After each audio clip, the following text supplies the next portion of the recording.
It's show time.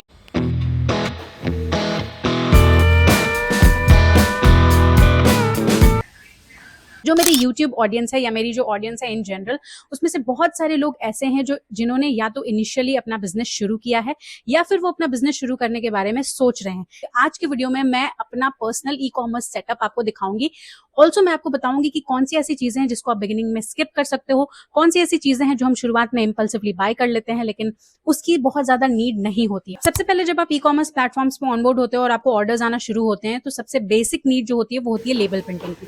अब label printing के लिए आपको कौन सा प्रिंटर चाहिए? मेरे पास जो प्रिंटर है वो है कैनन का, बिकॉज मुझे बिल्कुल बेसिक सा प्रिंटर चाहिए था। I was looking for something जो मेरे बजट में आ जाए। बाय द वे, मैं जितनी भी चीजें यहाँ पे मेंशन कर रही हूँ उन सब के पॉसिबल लिंक्स मैं डिस्क्रिप्शन में डाल दूंगी, तो आप अपने हिसाब से उसको चेकआउट कर लीजिए। यूजुअली लेबल प्रिंटिंग के लिए ब्लैक एंड व्हाइट इंक से आपका काम चल जाता है।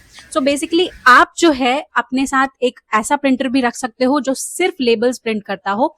छोटे वाले प्रिंटर्स आते हैं, उसमें रोल ऑन्स लगे रहते हैं, आपको उसमें से लेबल निकालना है, स्टिक करना है और पैकेट पे चिपका देना है। लेबल प्रिंटिंग एक बहुत ही बेसिक नीड है क्योंकि उस पर शिपिंग एड्रेस मेंशन होता है, बारकोड मेंशन होता है, जिस डिलीवरी पर्सन को आप हैंड ओवर करने वाले हो उनके डिटेल्स मेंशन होते हैं, टैक्स इनवॉइसेस मेंशन होते हैं। सो लेबल इज वेरी इंपॉर्टेंट। तो सबसे पहली जो नीड है वो है प्रिंटिंग की। बहुत सारे लोग मुझसे पूछते हैं कि ई कॉमर्स जो है हम अपने मोबाइल फोन से हैंडल कर सकते हैं या नहीं, तो इसका आंसर 50-50 है। मैं बहुत सारी चीजें जो है अपने पैनल पे, अपने फोन पे हैंडल करती हूँ बिकॉज वो मेरे लिए बहुत हैंडी है। मुझे ऑर्डर्स देखना है, ऑर्डर्स डाउनलोड करना है, लेबल डाउनलोड करना है, ये सारी चीजें जो है मैं अपने मोबाइल फोन से हैंडल कर लेती हूँ अपने सप्लायर पैनल पे जाके। लेकिन अब जो है कंपनीज ने कुछ ऐसी चीजें शुरू कर दी हैं जिनमें उन्होंने डेस्कटॉप जो है वो मैंडेटरी कर दिया है।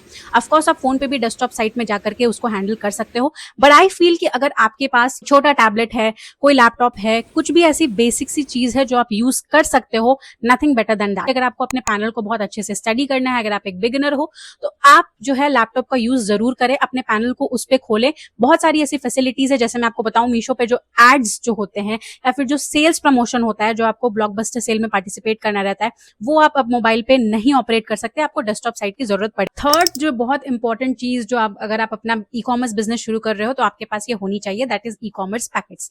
आप जिस भी प्लेटफॉर्म पे ऑनबोर्ड हो रहे हो उसके branded packets, I repeat branded packets आपके पास होना जरूरी। नॉन ब्रांडेड पैकेट्स प्लेन होते हैं, सस्ते मिलते हैं। ब्रांडेड पैकेट्स पे बारकोड बना हुआ होता है एंड उस कंपनी का लोगो बना हुआ होता है। अब दोनों में डिफरेंस क्या है एंड फायदा किसमें है? फायदा जो है हमेशा ब्रांडेड पैकेट्स लेने में है, क्योंकि जब भी आपके रॉन्ग प्रोडक्ट्स आते हैं या किसी भी तरीके की मिसहैंडलिंग होती है ऑर्डर्स में, तो आप उसी बारकोड को यूज करके सिस्टम को आगे फॉरवर्ड कर सकते हो चीजें, जिसकी वजह से आपको रिकवरी अमाउंट मिलेगा। तो उन सारी चीजों के लिए, रिटर्न्स को हैंडल करने के लिए आपके पास हमेशा बारकोडेड वाले पैकेट्स होने जरूरी है। ई कॉमर्स के पैकेट्स अवेलेबल हैं, तो एक और बहुत इंपॉर्टेंट चीज आती है, वो होती है आपकी पैकेजिंग। पैकेजिंग में अपना आपको दिखा रही हूँ, मैं प्लास्टिक बॉक्सेस यूज करती हूँ एंड माइंड यू मैंने हर तरह की पैकेजिंग यूज करके देखा है। मैंने बहुत महंगे वाले पैकेट्स यूज किए हैं, वेलवेट पाउचेस यूज किए हैं, कार्डबोर्ड बॉक्सेस यूज किए हैं, सब तरह की पैकेजिंग यूज की है and I came to this conclusion कि जितने महंगे आप बॉक्सेस यूज करोगे ई कॉमर्स पे इसकी कोई वैल्यू नहीं है, अनटिल एंड अनलेस आप बहुत प्रीमियम सेक्शन में डील कर रहे हो एंड आपको प्रीमियम पैकेजिंग करना जरूरी है। आप जो है प्लास्टिक बॉक्सेस यूज कर सकते हो, लाइक आई डू। उसको एस्थेटिक बनाना आपका काम है, आप उसमें लोगो यूज करिए, आप उसको एस्थेटिक बनाइए, जैसे भी हो, लेकिन आई यूज बेसिक प्लास्टिक बॉक्सेस, तो मैं ये प्लास्टिक बॉक्स यूज करती हूँ। दूसरा, मैं फ्लोटिंग बॉक्सेस यूज करती हूँ, जो भी गोल्ड ज्वेलरी होती है वो कहीं इधर उधर ना हो, आई मीन ऑफकोर्स वो गोल्ड प्लेटेड होती है, वो इधर उधर ना हो, उसके लिए मैं फ्लोटिंग बॉक्सेस यूज करती हूँ। बस खुद की ब्रांडिंग की हुई एक बॉक्स है जिसमें मेरा लोगो बना हुआ है, वो मैं जो है स्क्वायर शेप वाले जो भी ज्वेलरी होती है जिसकी पैकेजिंग स्क्वायर शेप वाली होती है, उसके लिए मैं वो बॉक्स यूज करती हूँ। तो ये 2-3 तरह की पैकेजिंग है जो मैंने खुद के लिए फिगर आउट किया है। आई वुड सजेस्ट बिगिनिंग में एक्सपेंसिव पैकेजिंग की तरफ आप बिल्कुल ना जाएं, आप जो है खुद से ही फिगर आउट करें कौन सी ऐसी, या तो आप बिल्कुल मेरी तरह यूज कर लो प्लास्टिक बॉक्सेस, या तो आप खुद से भी फिगर आउट कर सकते हो कौन सी ऐसी पैकेजिंग है जो लो क्वालिटी की ना हो but at the same time वो बजट से बाहर ना जाए। एक और कॉमन क्वेश्चन जो लोग मुझसे पूछते रहते हैं, आप अपने ज्वेलरी प्रोडक्ट्स की फोटोग्राफी कैसे करते हो? तो सी, मैंने पहले भी आपको बोला है, अगर आप मेरे शॉर्ट्स को चेक करोगे आपको दिख जाएगा कि मैंने हमेशा से बहुत ही नेचुरल और सिंपल रखा है ज्वेलरी की फोटोग्राफी को। आप मेरे वेबसाइट को भी चेक करोगे तो आपको वैसी ही पिक्चर्स नजर आएंगे। मैंने कभी भी बहुत ही हैवी इक्विपमेंट्स यूज नहीं किए, हैवी गियर्स नहीं यूज किए हैं फोटोग्राफी के लिए।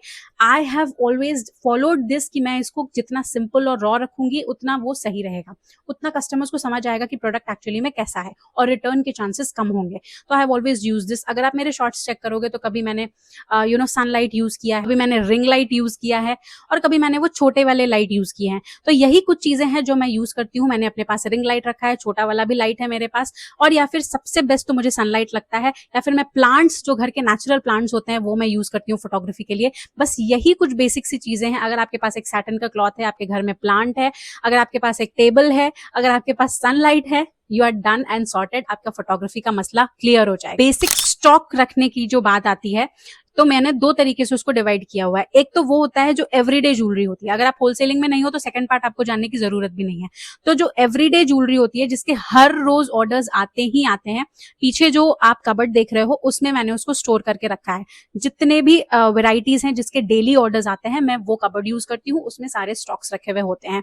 अपार्ट फ्रॉम दैट, जो माल आते रहता है उसको मैं नीचे कहीं स्टोर करके रख दे। अगर आपके पास कुछ शेल्फ जैसा बना हुआ है तो दैट इज वेरी वेल, आप वहां पे शेल्फ पे अपनी ज्वेलरी को ऑर्गेनाइज करके रख सकते हो, या फिर आप इस तरीके के कबर्ड को भी ले सकते हो। मैंने शुरुआत इस शू रैक से की थी। अगर आपने मेरा शॉर्ट्स देखा है तो आपको पता होगा, मैंने इसको स्प्रे पेंट से पेंट किया था, because I wanted something for my jewellery जहां पे वो स्टोर होके रख सके। और क्योंकि पहले स्टॉक्स बहुत कम होते थे तो ये भी मेरे लिए बहुत एनफ था। और उतना एक्सपेंसिव अभी रैक नहीं ले सकते हो, कबर्ड नहीं ले सकते हो, आप कुछ भी इस तरीके की चीजें बना सकते हो। Get a space for your jewellery, ठीक है। उसको ऐसा एहसास दिलाओ that they also deserve a special space in your room. वाली फीलिंग आएगी कि there is a certain space जहां पे मैं रोज अपने ऑर्डर्स पैक करती हूँ, जहां पे मेरी ज्वेलरी मिलती है। तो to get into that feeling, आपको ऐसा कुछ जरूर करना चाहिए। छोटा सा ट्रिक बताती हूँ जो आपके लिए हेल्पफुल हो सकता है। अगर आपको पता है, आपने कुछ टाइम सेलिंग कर ली है और आपको पता है कि कुछ ऐसे प्रोडक्ट्स हैं जिनके डेली बेसिस पे ऑर्डर्स आते ही आते हैं, तो आप जो है उन प्रोडक्ट्स को ऑलरेडी पैकेट्स में डाल के और बंद करके रख सकते हो। वहीं स्टॉक आप पाइल अप कर सकते हो। आप उनको इकट्ठे एक जगह रख सकते हो, ताकि जब वो ऑर्डर्स आए तो आपका बस काम ये रहे कि आप लेबल निकाल के उसको चिपका दो। एंड ऑल्सो जब आप एक नए बिजनेस ओनर होते हो तो आप अकेले ही सब कुछ संभालते हो। आप ही फोटोग्राफर हो, आप ही डायरेक्टर हो, आप ही सीईओ हो, सब कुछ आप ही करते हो। I can understand it and I can totally relate to it. तो इसीलिए मैं आपको सजेस्ट कर रही हूँ कि ये ट्रिक आपके लिए काम करेगा। जो भी ऑर्डर्स या मान लीजिए आपके पास बहुत कम स्टॉक है अभी, तो आप उन सबको अलग अलग पैकेजिंग को सेग्रीगेट करके मीशो पैकेट या फ्लिपकार्ट पैकेट, जिस पे भी आप ऑन बोर्ड हो, उस पे आप डाल करके रख दीजिए। किसी एक तरीके से आप छोटा सा लेबल वहां लगा दीजिए कि वो क्या प्रोडक्ट है एक्चुअली उसके अंदर। एंड जब ऑर्डर्स एक्चुअली आएंगे तो आपको बस लेबल निकाल के उस पर पेस्ट करना है। आपने देखा कि मैंने जो जो चीजें इस वीडियो में मेंशन की वो बहुत ही बेसिक है, कुछ बहुत ज्यादा फैंसी नहीं है, हाउएवर बहुत इंपॉर्टेंट है और इससे आपका काम हो जाता है। तो कहने का मतलब ये है कि बहुत ज्यादा आपको इन चीजों में इनिशियली इन्वेस्ट करने की जरूरत नहीं है। जैसा कि मैंने आपको पैकेजिंग में बोला, you don't need fancy expensive packaging. आप खुद से ऐसा अपना रास्ता निकालिए कि आप अफोर्डेबल पैकेजिंग कैसे कर सकते हो। ऑफकोर्स मैं थैंक यू कार्ड भी यूज करती हूँ। थैंक यू कार्ड मैं हमेशा से यूज करती आई हूँ। मैंने उसको कैनवा पे डिजाइन कर लिया और मैं उसको टाइम टू टाइम चेंज करते रहती हूँ। तो वो आप अपने पैकेट में डाल सकते हो, आप अपना लोगो पैकेट में डाल सकते हो। इस तरीके से आप अपनी पैकेजिंग को एस्थेटिक बना सकते हो। So this is one trick that can work for you.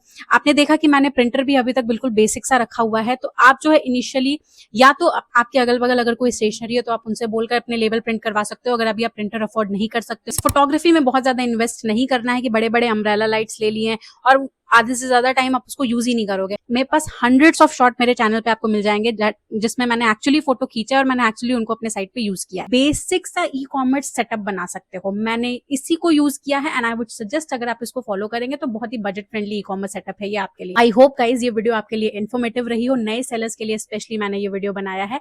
And अगर इन्फॉर्मेटिव लगी हो तो do like, share, comment and subscribe to my channel which is Jewels of Joy by Aishwarya. And until next time, bye bye you guys.